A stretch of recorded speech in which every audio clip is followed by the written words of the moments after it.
Hello, I'm your host, John, and this week I'm talking about Transform Element's latest and first Legends class offering, MM01 Black Widow, or, as I like to call her, Blackarachnia. So this alluring arachnid saboteur first appeared emerging from her stasis pod in the 8th overall episode of Beast Wars. Unlike most protoforms, Blackarachnia's beast mode was picked out by Tarantulas after seeing a Black Widow eat another spider. Lovely. I bet you forgot that Tarantulas was into that kind of stuff. Oh, be still, my spinnerets. So for the first season and a half, she's a Predacon. That is, until her puppy paramour, Silverbolt here, shows up. Long story short, she changes size, Loverboy changes sides, angst, Cybertron's made techno-organic, retcon. That's pretty much it. That's her story in a nutshell. She's actually a pretty cool character. I enjoyed her on Beast Wars, not gonna lie. So over the course of the Beast era, Blackarachnia got 4 incarnations and toys. The first being a repaint of Tarantulas. The second, a McDonald's Happy Meal Transmetal toy. The third, an ungodly Mega that honestly is just kind of a mess and has like a weird action feature that nobody asked for. I can't even get this thing to stand. Hey, I got her to stand, which honestly is impressive because I couldn't get her to stand before this video. So, hey, whatever. Her 4th incarnation was from Beast Machines, and it's actually a pretty cool toy. It's got a really awesome beast mode and this really cool gimmick with the eyes, but it's nothing. It looks nothing like her on-show appearance in terms of colors, which Beast Wars Return had a toy that released that actually fixed it, but, you know, I don't have the Beast Wars Return toy. So after the Beast era, Blackarachnia got more toys. In fact, she got a really awesome one in animated that is probably the most show-accurate toy that she's ever gotten, this Black Widow notwithstanding. And I loved this toy so much when the animated came out, I actually made a repaint, and this is the only Transformers toy I've ever repainted. And I repainted it as Ileta 1, which was her original form before she got turned into Blackarachnia.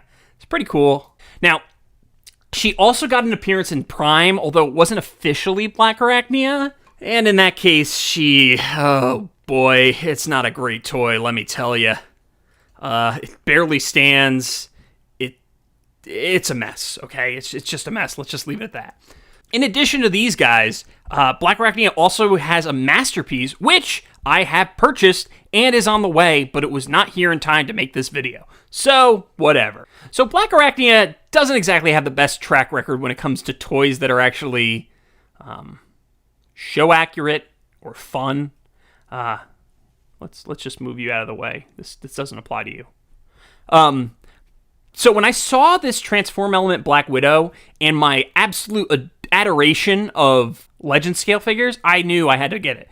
But did I make my pre-order in vain? Let's find out. So this bot is gorgeous. The paint just pops. Her face is phenomenal, I should add. Really close to the original CG models, as far as I can tell. Really just paint apps all the way around. She's got an hourglass on the back. Her chest plate has the spider legs that you can see in the show. Pretty accurate body model. The paint on the arms is phenomenal. She's got this really cool gold accenting happening here. A little bit too teal on the green, I think, for show accuracy, but honestly, I think it works on the toy itself, so who really cares? A little bit of black paint on the spider legs. The spider legs do not move, which we'll get to in a second. The claws are pretty great. They have this really nice pattern going on with actually minimal overspray and minimal underspray. So it's pretty fantastic to look at, and it very much evokes the original TV show CG model design. Crotch plate is the same as on the toy, featuring 9 eyes, which is pretty cool.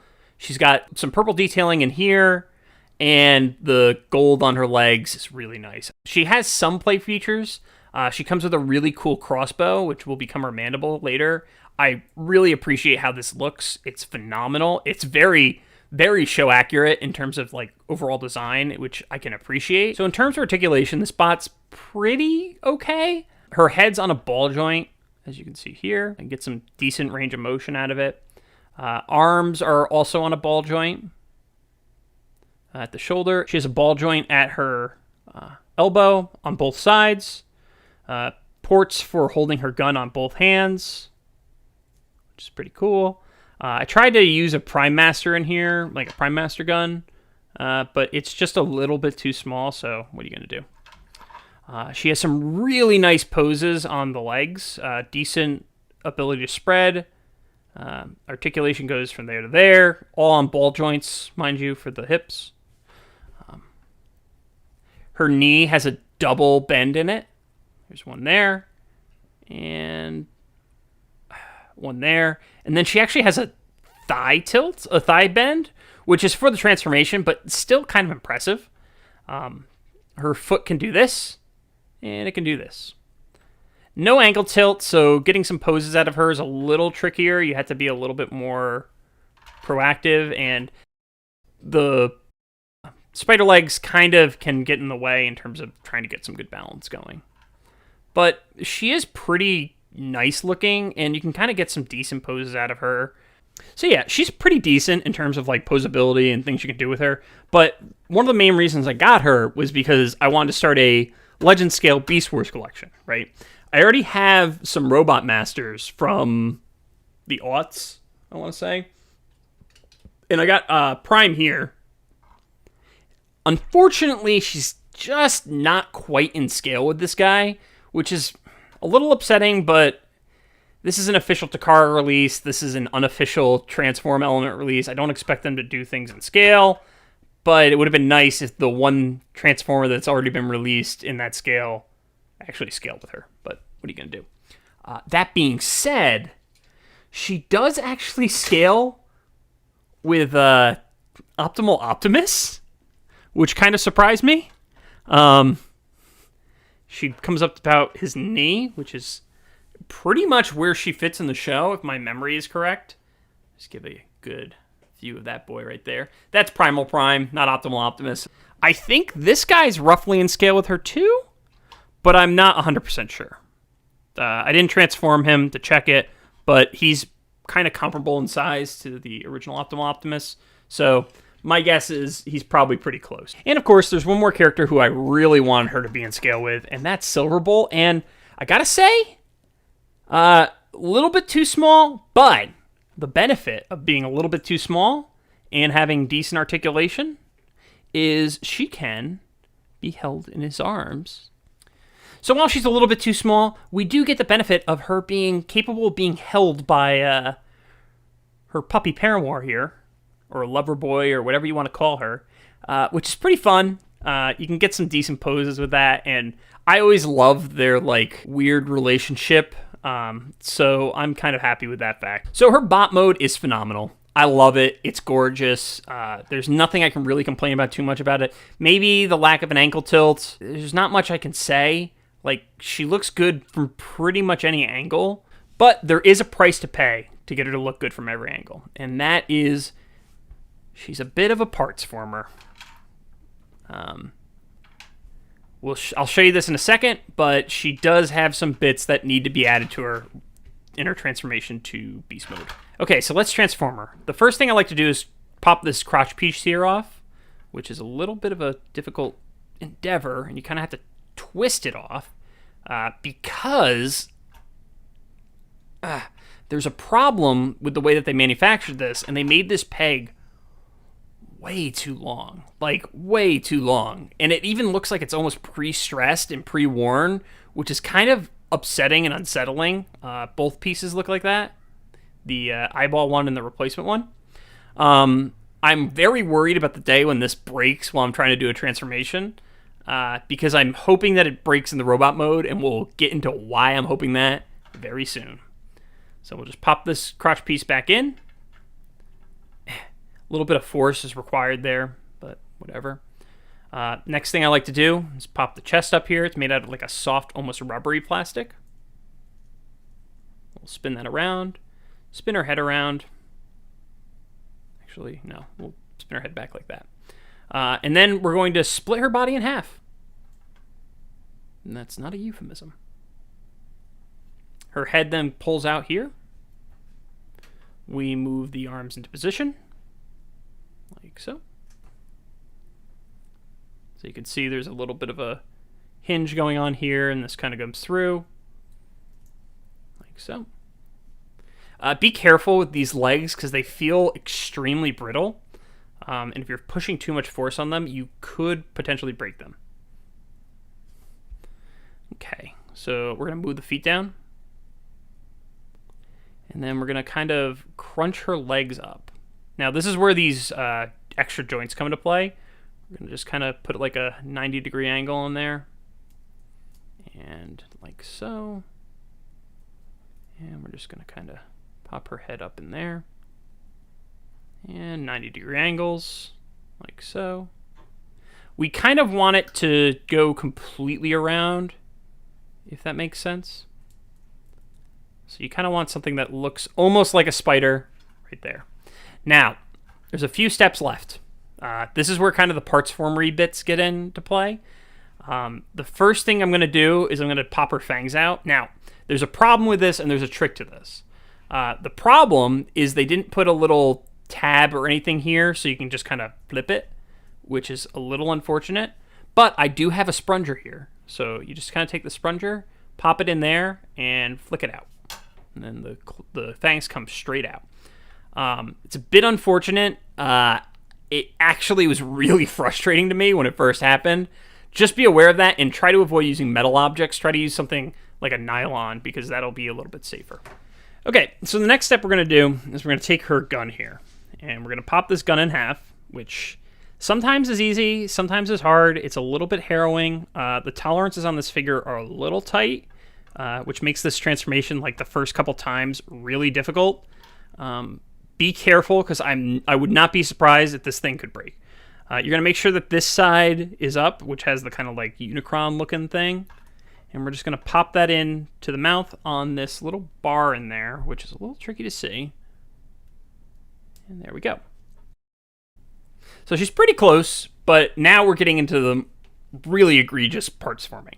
So these bits here form the sides of her Black Widow like body, and we're just gonna try and peg these in. Now you'll see they did do something kind of cool. They put little spider detailing on the inside, spiderweb detailing, which is pretty nice. But this is a pain to put into place, and I'm not even 100% sure if I'm gonna be putting this into place right. I think these curves match like that, but I could be wrong. Okay, so I got one on off camera. It took like literally 5 minutes just to get that one on. But I took her leg off so I can show you what the process is like. You'll notice here she has like a little indent for this part of the peg here, which is a bit of a rectangle deal. And then the lower part is made to hold her leg in place. So let's just get this right, hopefully. I noticed that I was wrong. These little curves point that way. So let's just try to line this part up first and then get the second part. So this is a little tricky. Hopefully this is showing up on camera. It's all dark, so there we go. So that's how that pegs into place, roughly. And then you kind of swing the leg around and pull the peg up a little bit, and careful because you could chip your paint or damage it in some way. And that's about it. It's really, really frustrating. I did it really quick when I took the leg off. When I had the leg on, it took forever. But on the plus side, she's really coming together. Really decent so far. The only thing left to do is pop this hourglass on. Now, this is her second half of her gun. You'll notice there's a bit of a triangle situation going on here, and those are going to peg directly into her legs. And let's see if I can get this to focus. And you'll notice there's little indents on her legs that accept the triangle here. Okay, so that took me about 10 minutes or so to transform this little bot. She's got some pretty egregious kibble coming on the backside there, but what are you going to do? From the front, she looks absolutely gorgeous. Her beast mode is definitely convincing. It really looks like her alt mode on the show, and it legitimately impressed me at first, and it super impressed me in pictures. Then I realized something that I kind of alluded to earlier. This thing is a delicate brick. Like, and when I say brick, I mean the best you can get out of this is maybe a little bit of ball joint articulation here. Just a little bit. And even then, you don't really necessarily want to do that because it's going to change how that looks. And her mandibles can move a smidge. Her head can move a smidge. But that's about it. She doesn't have any leg articulation here. She doesn't have any torso articulation. She has nothing. What you see is what you get. Not that the original toy was much better, but these little legs, I am in constant fear that they're just going to snap on me. Of the whole thing, I'll say that the mandible's cool, the eyes are cool, this hourglass looks nice, but the parts forming execution's not ideal. Although I think that the masterpiece might do some parts forming too, based on some pictures I've seen, so I'm not really sure about that. Actually, I'm not even sure if this is just like copying some of that engineering. But, you know, what are you going to do? It's a legend scale. It's a beast former. It's a delicate beast former, so whatever. Okay, so the question on everyone's minds, I'm sure, is, should I get Black Widow from Transform Element? And the question is, maybe? Don't get her for the price I paid. I paid $40 for this bot, and it was way too much. But if you want a Blackarachnia and you've got the cash, it might be worth it. Her scale's kind of off. It doesn't really fit much of anywhere. If you've got masterpieces already in your collection, I kind of would recommend getting the masterpiece instead. Although, that being said, I still haven't played with it. And that's, $130, so I can't really give you a recommendation on that clearly until I have it. I honestly think that if you like Blackarachnia, the character, if you like this incarnation of her, there's a really good Legends, Takara Legends figure of her that's based on the animated mold. And I adore this animated mold a lot, but this is definitely getting pricier as the time goes on, so she might actually be your most affordable option today. But I gotta say, the robot mode is phenomenal, the beast mode is meh, and the transformation is just laborious and labor-intensive, so I kind of am lukewarm about her. I'm probably only going to keep her in robot mode, but don't think I'm ever going to transform her again after this video. Even if I'm good, I'm still bad. And still as welcome as moonlight. So that's been Toy Office. If you enjoyed this video, be sure to like, comment, and subscribe. If you didn't, interesting that you made it to the end of the video. Kudos to you. I actually want to hear your feedback because that's some dedication, I gotta say. If you enjoyed the content I produce, I have an Instagram at Mew2057 where I post toy pictures of my cats, and all sorts of things. If you have a Twitter, I am on Twitter at JF Dunham. I have a podcast called Cryptopedia, and I'll post a link somewhere in the episode description below. As always, it's okay to bring a toy to work. Maybe not her, but, it's okay.